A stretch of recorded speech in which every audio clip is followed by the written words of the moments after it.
My name is David Bradshaw. I'm a contractor, freelance, principal FE developer. There's the details if you want to contact me. I'm also known as an author of a popular open source library called iframe resizer if you ever have any problems with that iframes. I just brought out a React version of that about a month ago. So in this project, I want to talk about a project that I worked on at the last client I worked for called TP-ICAP, and this is the trader desktop for options. I don't know how many of you have worked in the city before. It might not make sense, but I'm going to refer to this a couple of times. So this app kind of follows a kind of traditional React Redux performance where we have the React components at the top, and then we have our actions, middleware, sagas, reducers, store, and it kind of everything should go round in a circle, I hope. We extended that a little bit so that I wrote a custom middleware to talk to subscription services so that if we wanted to make an API call to a remote host via a message queue, we could just create a simple action. So this would be what an action would look like. In here, if you look where it says subscriber, and then we get the endpoint and the subscription that we want to make. And then we just start getting messages back. So every time a response comes back, it gets automatically converted by the middleware into a Redux action, and then we could just write reducers. And now we've created a subscription with 2 lines of code, whereas before we had about 100 lines for every subscription, and there are hundreds of subscriptions.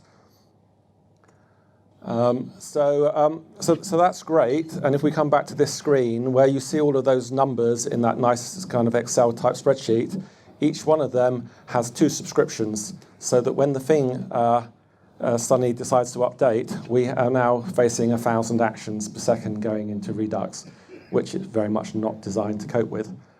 And not only that, but it goes through our middlewares, it goes through our sagas, it goes through our reducers, it goes through React DOM, and then we have the browser paint.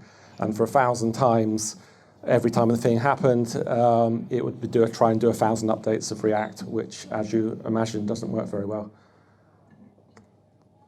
So this is a talk about how we solve some of those problems, and then we'll get onto some more general points about performance in Redux. So the first question we asked is, can we use rate limiting to slow down these actions? And there are a couple of ways that you can do that. One is Redux throttle, which kind of just gives you a throttle action on your action queue, like you would use in Lodash or Ramda or something. And there's also another one called Redux Debounce, which does basic debouncing through meta things. Note here, there's also another library called Redux Debounce. Debounced is the one you want.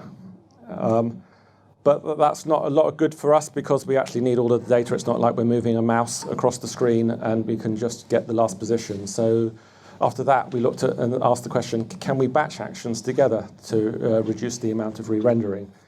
And again, there are a bunch of libraries that can help with this. Probably the most famous is Redux Batch Actions. There's also this thing which does the same thing but with a much nicer API. The note here is if you're ever going to write your super duper library and publish it on NPN, give it a better name than that because no one will notice it. And then Redux 7, for some reason, decided to allow you to batch actions like this by re-exporting the batch command from React DOM or React Native. All of these things work with synchronous actions, and in our case, all of our actions are coming over the wire, so they're asynchronous. And also, if you're doing this, then maybe you haven't quite understood React and Redux, because really it's meant to react to what happened, not say, I want to add this field, I want to add this field. So eventually I found this thing, which allows you to react bunch actions together in a very different way. The other ways we saw are very much about at the dispatch. This is at the render stage. And so this is a Redux store enhancer that allows you to create a function, in this case, debounce notify, which is very simple, which in this case just debounces all of those actions. And now where we come back to our action pipeline and we have all of our things, we can draw a line here. And although we're still doing all of the things above the line, 1,000 times, the things below the line are now only happening 2 or 3 times. So the next question is that there's 450 cells. all with identical actions except for the data. It's can we smash them into a single action so that we only have to run through the stores. So what we came up with is to write another custom middleware that allows us to experience lots of actions, and then for each one that we want to buffer, we write a separate function which looks very much like a reducer, but it has a couple of advantages.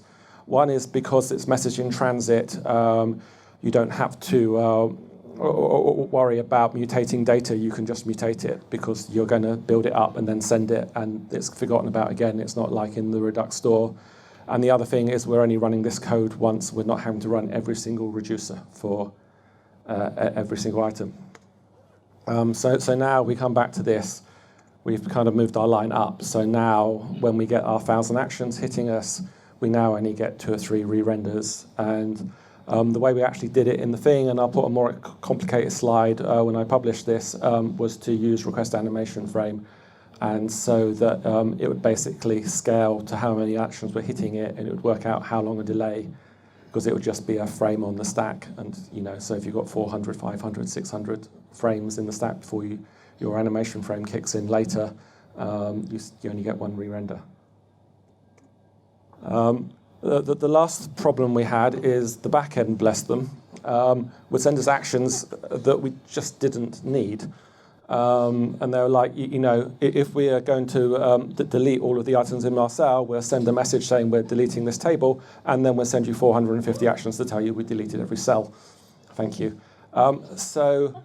This is the most simple middleware I've ever written. I don't know how many people have ever written middlewares. People seem to get scared by the concept, but you can see this is in 2 lines. And we basically say that when we set it up, we give it a list of actions that we don't care about, and when one of them comes in, we're just like... So another thing we looked at is web workers. Web workers are great if you're doing a big, heavy processing job, but when you've got thousands of little things happening, we found that the cost of transferring each of these to the web worker and back again was greater than the effort that it saved in the main browser stream. So again, there are a few Redux libraries out there to put the Redux store inside a web worker. They're probably snake oil.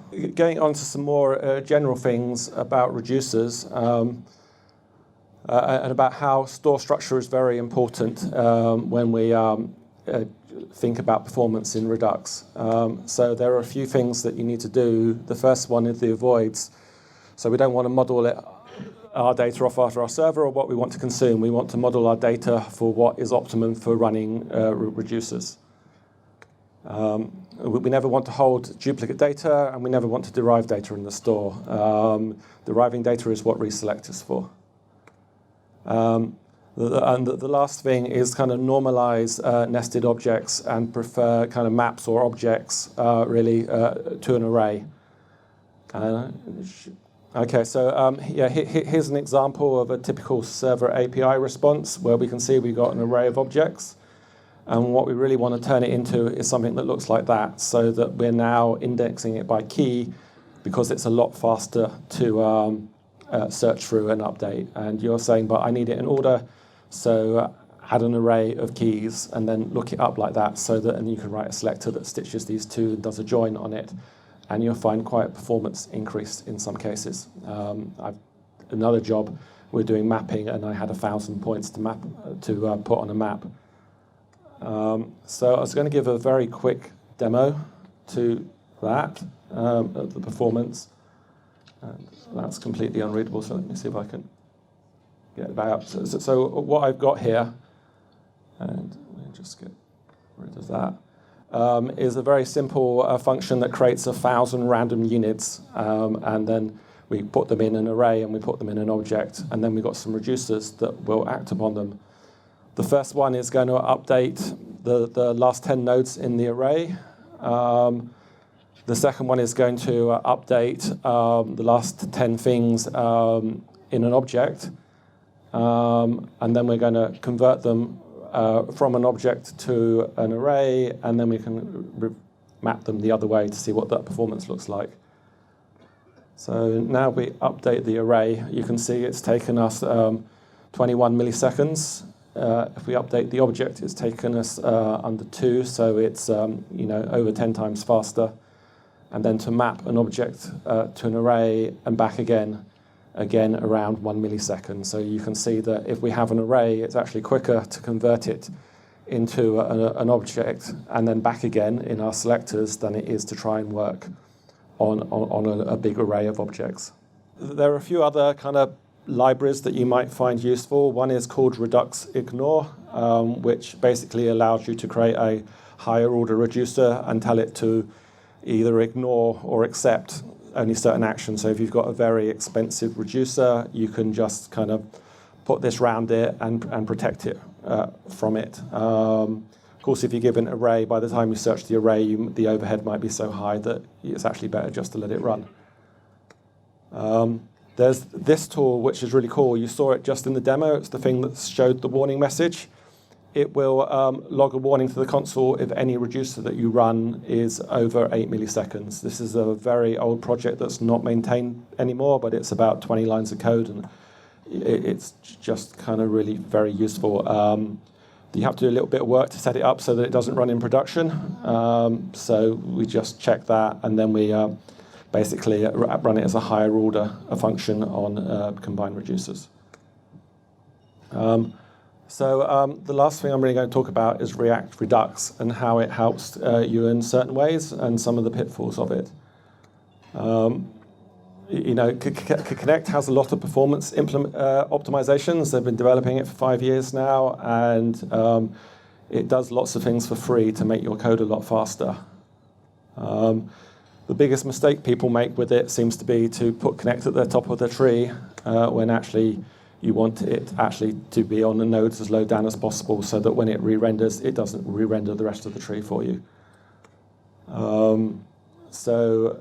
Again, when we look at this, every single item in our grid there has a selector or multiple selectors on it and is separately connected by React Redux. So we're running close to 500 instances of Connect on that screen. So this is how most people think about Connect, and you probably use it like this most of the time, but it actually has that function signature. And I'm going to talk about the last two things. You probably used options, maybe, possibly. Has anyone in this room ever used merged props? 1, 2. So we're going to start looking at the options. This is the different things that you can set in it, and we'll have a quick look at what their default values are. So you can see the context. I've never come across a reason to use it. It's to allow you to create different contacts to store Redux, but it's rather strange. If you're having to set pure to false, you've probably got some bigger problems somewhere. It basically says that you're committing that your map state props functions are going to be pure functions, and if they're not, I'm not sure what you're doing. Then there's the next 4, which basically do equivalence testing to say whether it should re-render it or should we use the memorized version. And the first one is rstates equals, which is just was the previous and the next value is the same. And then on the other ones, it does shallow equal, which could be quite an expensive call. And then lastly, which is the thing that you're most likely to use options for, is it allows you to specify a forward ref. So if you're writing a higher order component that wraps Connect, then you will have to come in and set that there. So having looked at those values, I think you can make some of them a bit simpler. Our own props equals, well, if your dispatch, let's just maybe talk about what it does first, is it allows you to check whether after you've merged your props and your dispatch, whether the data has changed or whether it should do something. But again, unless you're actually having to write some tests in there, there's no point to do that test because you already did it in the other ones. And so you could just set it to true. I had a long discussion with the people that write React Redux about this at the moment, but they don't seem very up to changing it to the default value, unfortunately. And then, in our own case, when we are using own props, they never change, so we don't need it, so we just turn off the shallow equal check on it. The effect of that on that grid was to get the re-render time down of running through all of the connectors when something else fired that was unrelated to it, down from 24.4 milliseconds to 11.1 milliseconds. So it's more than halved the time it takes to run that code just by putting that little bit of configuration in. So I'm going to talk a little bit about merge props because probably no one knows what it is other than the two people that put their hand up. It basically allows you to do this, which is it passes you own props, state props, and dispatch props, and it merges them together by default. But you could manipulate that for some reason. You're probably, again, better off doing it in a selector. But if you have something that depends on a state prop changing, then you and own props, and it allows you to check for things in there, and then say if the own prop is dependent on something that's passed in a state prop, then you can do something with it. It puts dispatch props in here as well, but there's no reason that I've ever come across to change those. This is the example of how to use merge props from React Redux. Can anyone see the performance bottleneck in that? So the problem is that it recreates the function every time. So if we go back to the code, this line, every time we run merge props, is recreating a function. There are things that you can do. I actually wrote a more detailed example and took it out again because the slide was too big, about memorizing that function so that you don't have that performance bottleneck of recreating the function every time. Now I'm going to talk map state to props next. This is the most common mistake that people make, in that because you're recreating the object every time that you run map state to props, you blow the memorization in connect. So you want to use Reselect if you have a situation like that. Again, because of that problem, like we saw a moment ago. So talk about Reselect. I guess, is it everyone using Reselect here? Is anyone not using Reselect? Might be a better question. No, good. So everyone's kind of familiar with these two options. But you can also do this as well with it. So in our case, we want a different instance of the selector for all 450 cells. So we have to create a separate instance of Reselect. Otherwise, again, you blow the memorization of Reselect, which is another problem I've come across on projects before. So in conclusion, I would say the thing to get performance is to normalize, memorize, and optimize in that order, and then to remember that premature optimization is the root of all evil. This is a quote from 45 years ago by Donald Knuth, perhaps the greatest writer on algorithms of all time. So that's pretty much it. If you want to have the slides, I'll put them up here with a bit more detail and then some more detailed examples. But otherwise, does anyone have any questions? Yes? So when it comes to performance, yeah. So you mentioned that initially there were a lot of different actions from users. Yeah. And like you did this whole optimizations. So in terms of your response time, what was the difference between initial and after? So initially in Chrome, it was taking about 1.6. No, actually, before I even did that, it was taking about 6 seconds. Eventually, with rewriting the grid a little bit as well, we got it down to 50 milliseconds. Wow. But that was 2 months' work. Any more questions? Do I understood correctly that you said that we shouldn't use the merge prop because it's expensive? It's highly expensive. I mean, if you have a certain edge case where it's really useful, I have actually used it once before, where there wasn't really any other solution, but I think it should be your last choice, not your first choice. Okay, so that question was I mentioning the fact that I didn't talk about hooks at all. Since React Redux 7.1 came out a few months ago, maybe 6 months ago now, it's had a hook implementation. However, you lose all the performance gains of Connect because it has no performance optimizations, you have no memorization, so you have to start memorizing your components if you need to. And there are also a few problems with zombie children and state getting in strange places, which I think are only going to get worse in Redux 17 when a synchronous re-rendering happens. I don't know, has anyone actually used that at all? Thank you. Thank you so much.